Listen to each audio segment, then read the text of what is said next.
Let's begin. Welcome everyone to our Master Next Generation NCLEX live training day number 5. So if you're connecting new, you are a nursing student preparing for the NCLEX. My name is Professor Rainier Arado. I prepare nursing students for the NCLEX. We have been doing this for about 7 years, and it is a pleasure to be here with you in this live. Practicing some questions with you. So welcome everyone to our training. As you can see, we are on day 5. Okay, so maybe you've missed day 1, 2, 3, and 4. So where can you find these 4 trainings that we have done already in the past weeks? All you have to do is jump to our YouTube channel, NCLEX Crusade International, and find day 1, 2, 3, and 4. Do not miss that opportunity to watch those lives because we discuss some very, very interesting questions. So anytime we are joining live, try to come in and join us so you can learn how to prepare for the NCLEX effectively. Okay? So basically, if you are watching us on TikTok, on Facebook, on Instagram, or any other platform, make sure you're joining us on YouTube because there you will be able to see the PowerPoint presentation. In social media such as TikTok, I'm unable to share the PowerPoint presentation because of the way it's shared on these social medias. But on YouTube, you can. So, and if you are on YouTube right now, make sure you are subscribed to our YouTube channel. Make sure you're liking our videos so that way YouTube continues to promote us. Comment on the comment section any questions that you could have. And the most important thing is enjoy today's presentation, okay? I will be sharing with you the numbers for our academy. Basically, if you are a nursing student, English speaking, the number for our international advisor is 813-212-6965.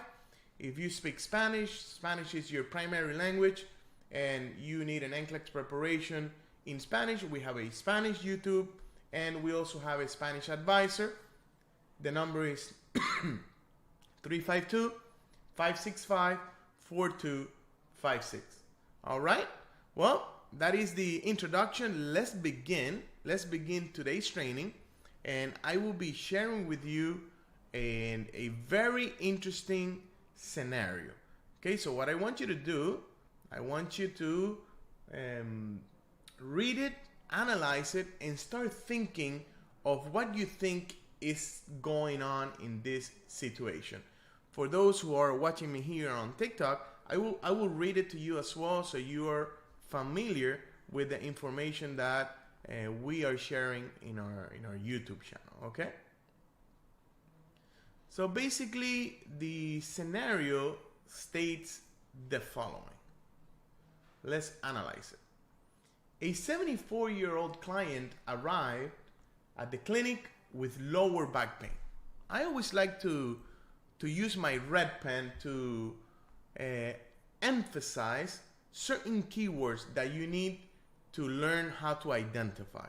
Anytime you're reading an NCLEX question, it's very important that you try to understand the keywords, because what happens in these clinical scenarios is that there's a lot of information, and sometimes too much information gets you like clustered. So you need to identify, well, out of everything, what is the most important information that they are providing to me. So always the age of the patient is very important. So a 74-year-old patient comes to the clinic. And what is the patient describing? The patient is describing lower back pain. This is how the scenario starts. Anytime it says the client states, so they're giving you information about clients' feelings, clients' symptoms that are important to identify. So the client states that the pain started suddenly. So this is a sudden pain that started while he was eating lunch yesterday. What an interesting information here. Then it continues to describe the type of pain. The back pain is described as constant, deep, and dull, with a throbbing sensation at the umbilicus. Well, I'm going to stop here because I want you to start thinking. What do you think is going on here? What do you think is going on when the information that they're telling you is some kind of pain, back pain, lower back pain, is constant, deep, and dull, but now they're telling you that there is a throbbing sensation at the umbilicus. Why? What does back pain, lower back pain, has to do with a throbbing sensation at the umbilicus? As you can see, the information here is kind of confusing. Do we have a back pain problem? Do we have a renal problem? Or do we have another kind of problem? So what do you think? Comment. If you're on YouTube, comment on YouTube. If you're on TikTok, comment on TikTok. If you are on Facebook, comment on Facebook. I can see everybody's comment here. What do you think is going on? So as you think, let me continue to share the information. I see Natalie commenting maybe kidney disease, cancer. Okay. Very good. Okay, it says, there is no history of trauma. Over the past 3 months, the client has started to have difficulty emptying his bladder and has frequent urge to urinate. Oh, okay, so back to the lower back pain issue. Maybe this relates to the lower back pain. In addition, he wakes up with mild nausea and a burning sensation in his chest that improves throughout the morning. Wow, oh my God. We got a bunch of information here and one doesn't really relate to the other. So maybe you start to get a little bit confusing here. And some of these, some of these clinical studies, they tend to get a little bit confusing every once in a while. Let's keep reading. In addition, he wakes up with mild nausea and burning sensation in his chest that improves through the morning. The client has hypertension, benign prostatic hyperplasia, and a history of smoking 6 cigarettes per day for 40 years. He does not drink alcohol. So this last information that they are providing is touching more on past medical history, not so much what is going on right now. However, the information, it is important to identify some risk factors of the condition that is going on that I cannot mention yet, because otherwise I will be telling you the answer too soon. But this information give us an opportunity to identify some risk factors. When we look at the vital signs that we're taking at 9 o'clock in the morning, it says the temperature is 97.8. The pulse is 88, respiratory rate 18, blood pressure 150/90, and SpO2 98%. So we can see that the temperature is normal, pulse is normal, 60 to 100 is normal, blood pressure a little bit on the high end, 150/90, and O2 saturation is normal. So we see that the patient is hypertensive. The vital signs provided on the stem of the question goes with part of the history that says that the client has hypertension, benign prostatic hyperplasia, and history of smoking. Okay? Now, the clinical scenario goes and starts giving us a body system overview. Cardiovascular wise, the pedal pulses are 2+. What does that mean? What is 2+? We're going to be talking about that today. Gastrointestinal wise, bowel sounds are normal active. Abdomen is soft with tenderness on deep palpation. And here is an extremely important information. A pulsatile abdominal mass is palpated over the midline abdomen. The client reports mild nausea.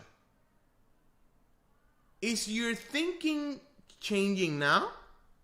Because I know that some of you mentioned kidney problem, cancer.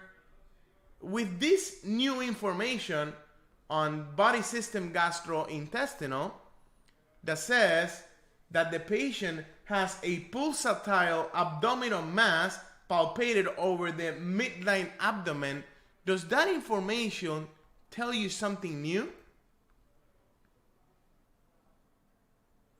I see Margarita saying maybe some aneurysm. Margarita on YouTube. Okay, aneurysm. Okay. What else? Anybody else? See somebody from Facebook, an aneurysm. Excellent. Okay, musculoskeletal. The clients report persistent pain in the lumbar spine region, rated 6 on a scale of 0 to 10. So moderate pain. The pain does not change with bending forward or back. Wow, this is important. This is important to rule out maybe a cardiovascular condition. And we're going to talk about that in a few minutes. Normal range of motion of the spine without any specific areas of tenderness. So this rules out a little bit some of the thinking that you could have on maybe back problems. Okay? So let's continue to analyze the scenario.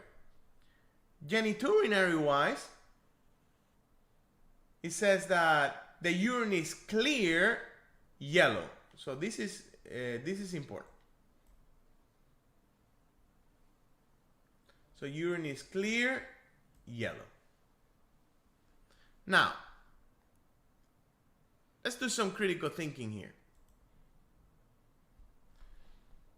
I know that some of you are thinking of maybe an abdominal arteriopathy. Some of you, as you comment in the comment section, were probably thinking of a urinary flow obstruction, maybe. Some of you even mentioned gastrointestinal problem, like pancreatitis. And some of you maybe even thought of a heart problem, like pericarditis. But if we use our critical thinking, we need to identify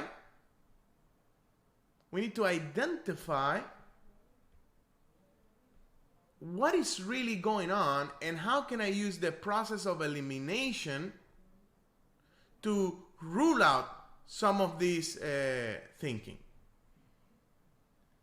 So let's think about urinary flow obstruction. Okay, so let's think about that. Is there any information that makes us think of a urinary flow obstruction? Well, yeah, there is a pelvic pain, but there is no evidence of a urinary infection. And does that pelvic pain, does that lower back pain make sense or does it explain the pulsatile mass? No. So we can eliminate the urinary flow obstruction problem. For those of you who maybe thought of pancreatitis, for those of you who maybe thought of pericarditis, why not? Well, neither pancreatitis or pericarditis explain the pulsatile abdominal mass. And also it says when bending forward or when leaning forward, the pain improves. So basically, we can eliminate this analysis. So it's not a urinary flow obstruction, it's not pancreatitis, it's not pericarditis. The only thing that we can think of is an abdominal arteriopathy. Now, which one?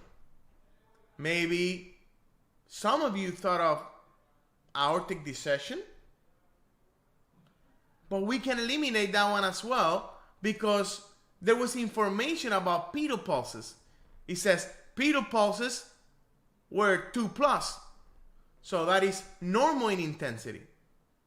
So we can eliminate if you're thinking of an aortic dissection. So what are we left with? What is a condition that has all these clinical manifestations, including the pulsatile abdominal mass? Well, you're going to learn about that in today's training. So welcome officially to this live day training number 5. So we're going to discuss in today's training abdominal aortic aneurysm. So we're going to talk about this clinical scenario describing a patient with an abdominal aortic aneurysm. That is the problem that they are describing here. We're going to discuss some critical thinking tips. We're going to talk about grading scale for pulses. We're going to briefly overview anatomy of the aorta, give you some tips. We're going to talk about the assessment in patients that have an abdominal aortic aneurysm. So what is the nursing assessment that you need to know? What are the clinical manifestations on a patient that has abdominal aortic aneurysm? And we're also going to talk about the nursing assessment in patients that had an abdominal aortic rupture.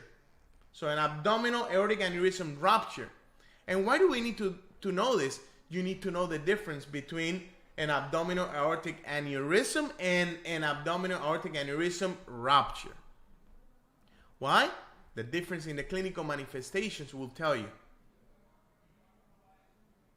So, are you excited about this training? If you are, comment in the comment section. All right? So let's talk about this. Let's talk about this scenario in more in-depth. Okay? Very good. As we saw earlier, part of the information on the stem of the question, on the clinical scenario, it said that the patient had 2+ pedal pulses. So what does that represent? Well, then you need to know this grading scale for pulses in order to identify what is going on.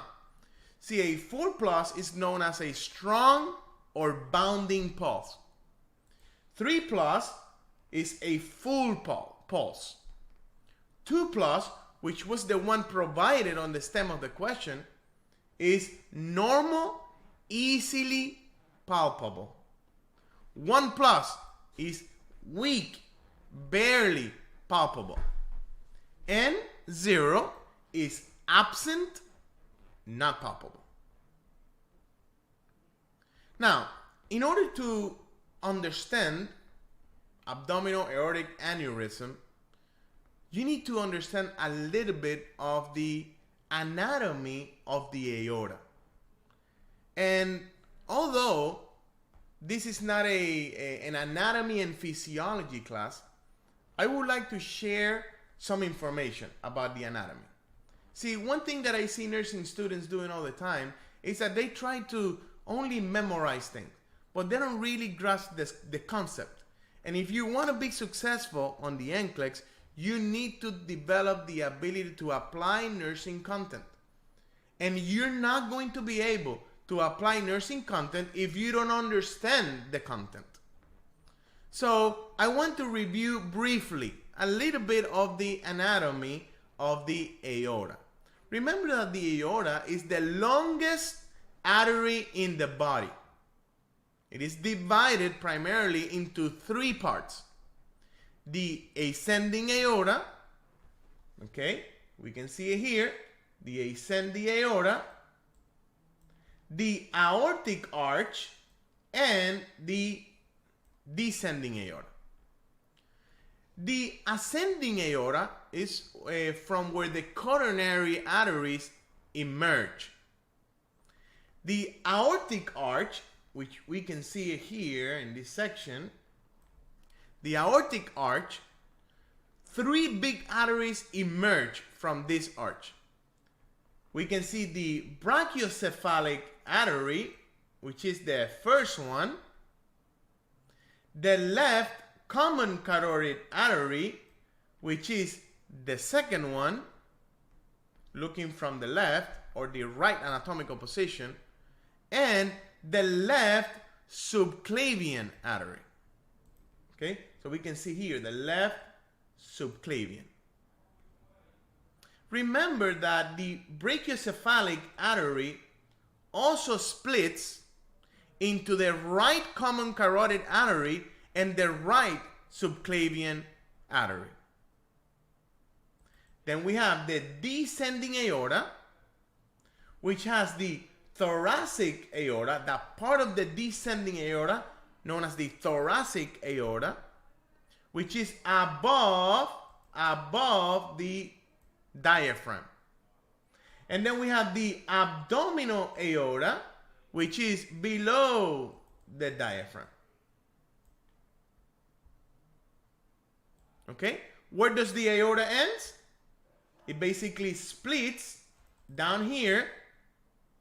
There's a split here, producing the right and left common iliac arteries, which basically brings blood to the inferior members. So as you can see, the aorta provides arterial blood to every organ in the whole body. In this clinical scenario that we are discussing, the problem is in the abdominal section of the aorta. There is something going on. There is an abdominal aortic aneurysm. That is the clinical scenario that we are facing at the moment.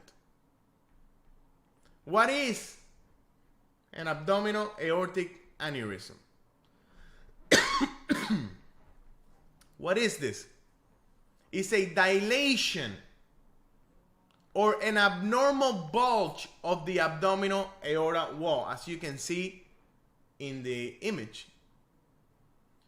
I told you that there was information on the clinical scenario about the patient. And I told you that it was important to recognize some of the risk factors for AAA. Age, the patient, elderly patient. Hypertension is another risk factor, and tobacco use.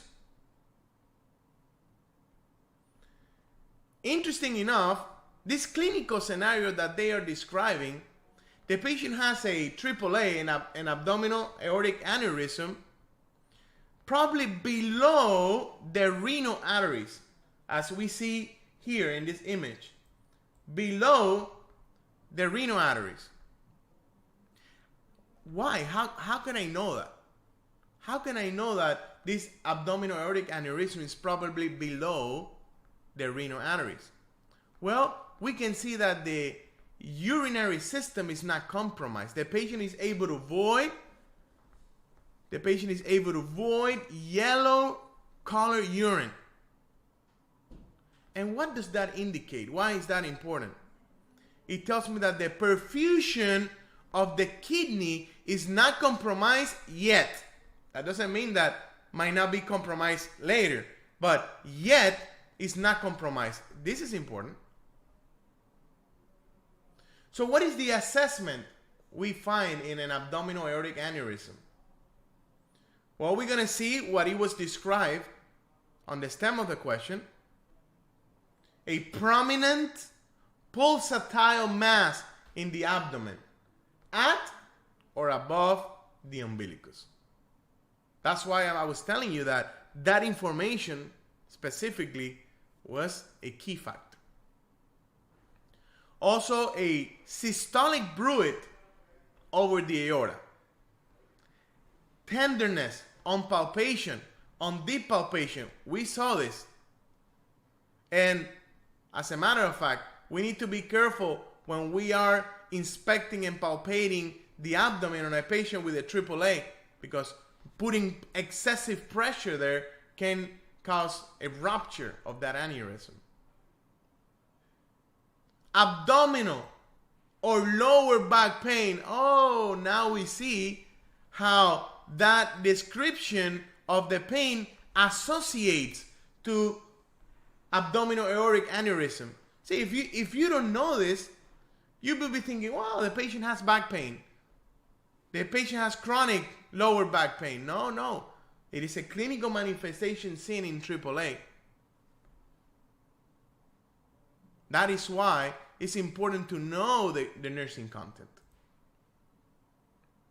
Now, how can I know if the patient has a clinical manifestation of a rupture of an abdominal aortic aneurysm? What is the difference? Well, the pain tends to be severe in nature. And by the way, you don't have much time. The patient needs surgical intervention yesterday. Severe abdominal or back pain. Lumbar pain radiating to the flank and groin. And now we can see hypotension. Why? Why hypotension? Well, the patient is losing blood. We're going to see all the clinical manifestation associated with hypotension. Shock. Increased pulse rate. Why? Why increased pulse rate? Well, one, the pain. That would be a reason. But another reason, compensatory tachycardia. The patient is hypotensive from losing fluid, losing blood. A wave of the heart to compensate tries to beat faster to compensate for that cardiac output. And, of course, signs of shock. Hematoma at the flank area.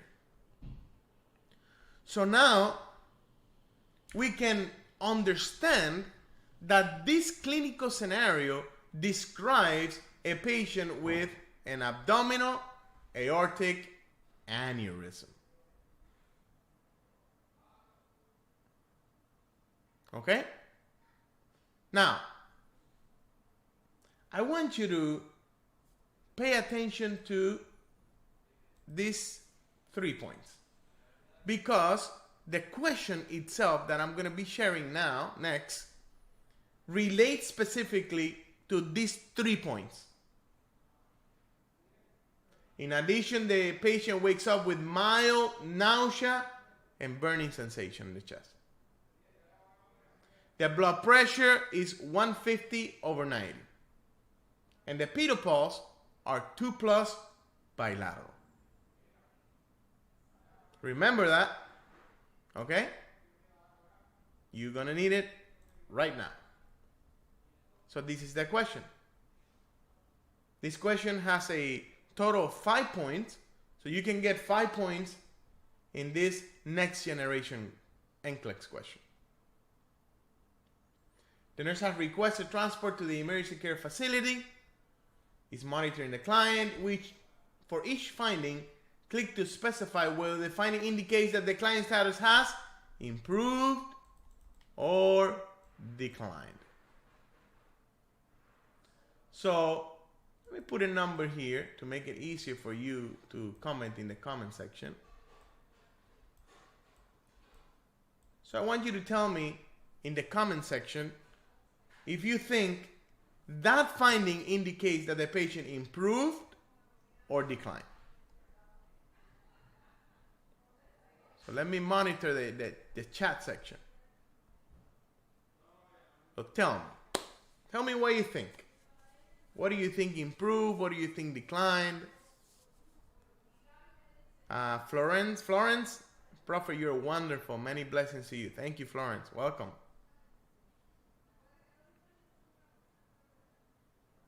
Alsbeta, urination frequent and urge is confusing in this question.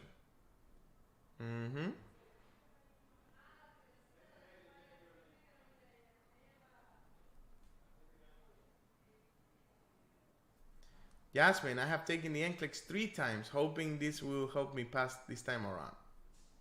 It will. It will make a difference. It will make a difference. I know that.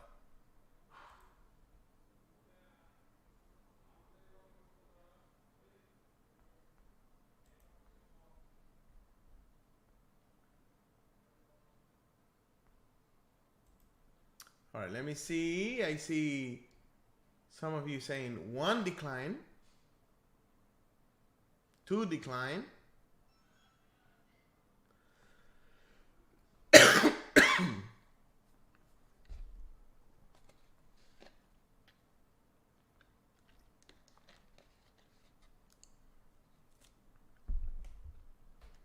Okay, excellent.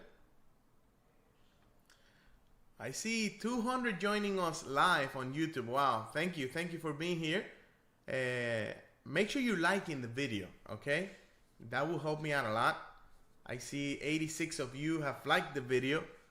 Make sure all of you here, take a small second and like the video, because it will help me a lot. It will help our academy grow in the YouTube channel. And it's a way to give back to us, okay?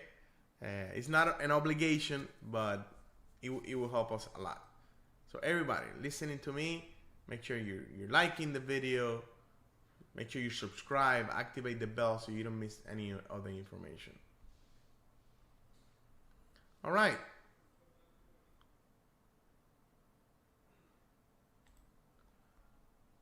Okay, so let's analyze it.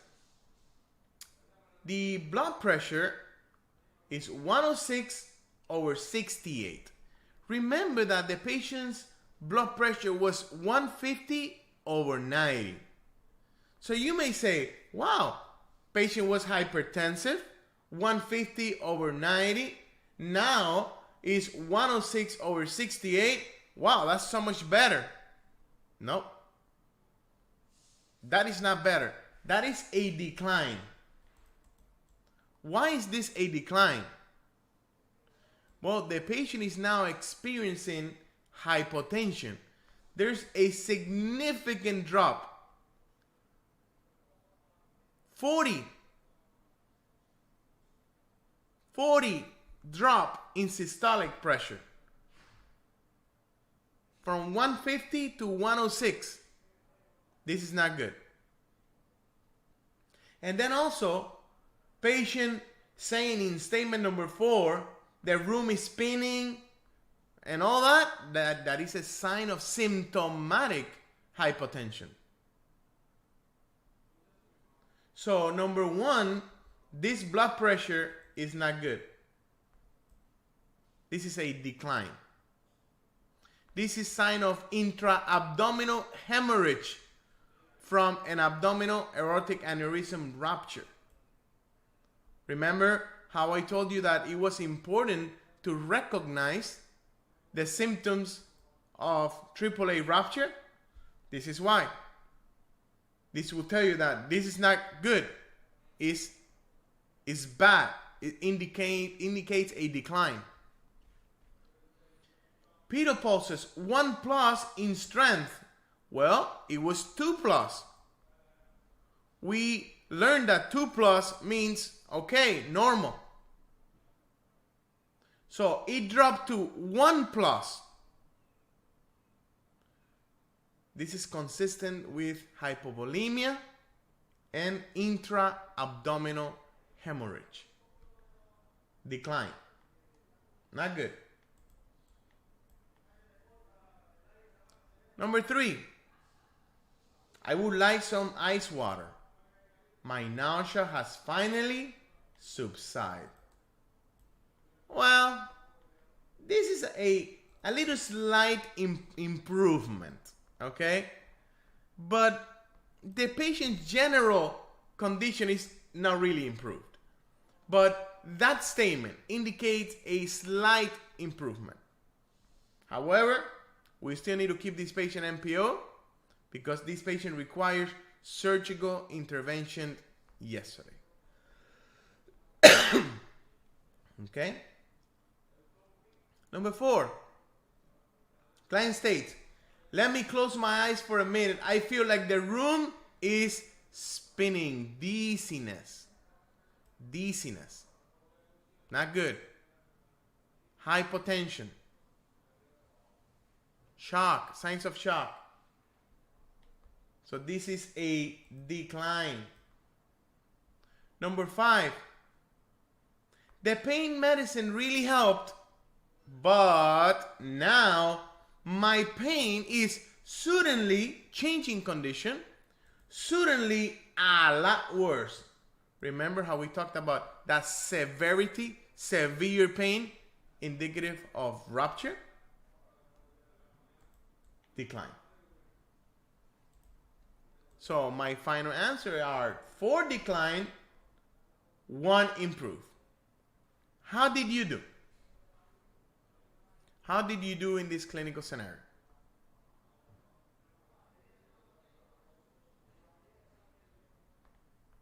Did you get the 5 points?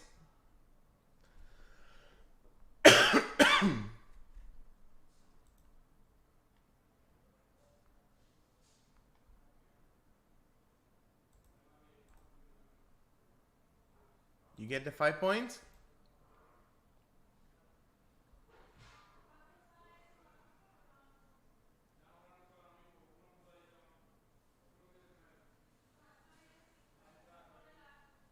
All right, perfect. Okay, 4 out of 5, 5 out of 5, not bad. 5 out of 5, excellent. The blood pressure was the hard one. I know that was going to be a hard one. Okay, perfect. All right, so final few minutes of the live. Tomorrow, we're going to have another live. Do not miss tomorrow's question. It's going to be amazing. An excellent opportunity. Let me know if you like this video on the comment section. What do you think? Because I did something a little bit different than what I've been doing in the past. Try to include a little bit more of anatomy, physiology, pathophysiology.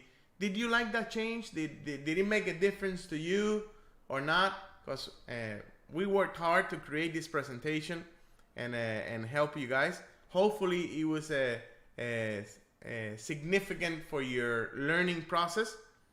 And we put it here completely free in our YouTube channel and all of our social media.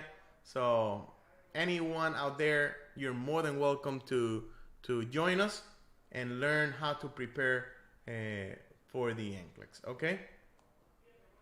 All right.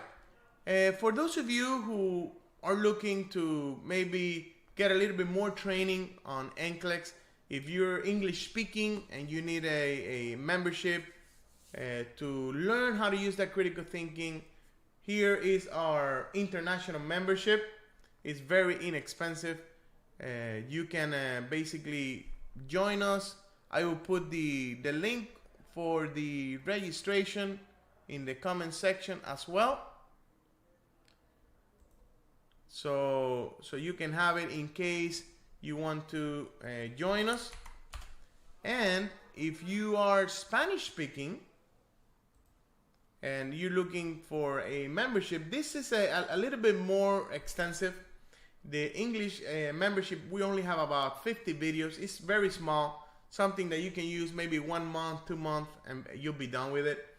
The Gold membership, which is for our Spanish speakers, is a little bit more extensive, more than 170 videos. There's 4 courses there that are amazing. Content, critical thinking, prioritization. It's a little bit more advanced. So if you're here and you speak Spanish, this membership will help you a lot. And if you have any questions, just give us a call to our international advisor at 813-212-6965, and Spanish 352-565-4256. Okay? So thank you for joining us. I'll see you tomorrow at the same time. We're going to be here 11 o'clock to practice another excellent scenario question. I know that it will be very helpful for you. That is it. God bless you all. I thank my Lord and Savior Jesus for giving me this opportunity to be here, to teach you, to help you develop that critical thinking, and hopefully see that comment soon. Professor Ray, I watched one of your videos, I watched the 7-day training, and I passed the NCLEX. That's the most important thing, okay? That's it. God bless you all. See you tomorrow, 11 a.m. Eastern Standard Time.